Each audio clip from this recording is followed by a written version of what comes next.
আসসালামু আলাইকুম। আশা করি সকলেই ভালো আছেন। যে যে জায়গা থেকে ভিডিওটা দেখতেছেন অবশ্যই ভিডিওটা শেয়ার করবেন। আজকের ভিডিওটা খুবই গুরুত্বপূর্ণ।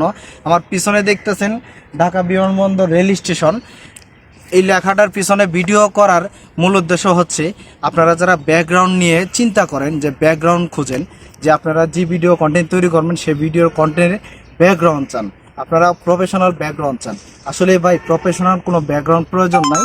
আপনি ইউটিউবে বলেন বা ফেসবুকে বলেন, আপনি যে কোনো ধরনের কন্টেন্ট তৈরি করেন না কেন, যত প্রকারই ব্যাকগ্রাউন্ড আপনি যত ভালো দেন না কেন, হাই কোয়ালিটি ব্যাকগ্রাউন্ড দেন না কেন, সেই ব্যাকগ্রাউন্ড আপনার কোনো ইফেক্ট পড়ে না। সেই ব্যাকগ্রাউন্ড কিন্তু আপনার ভিডিও ভাইরাল করে না, বা এই ব্যাকগ্রাউন্ড কিন্তু আপনার ভিডিওটা ফুটে তুলে কিন্তু ভিডিওটা ভাইরাল করে না।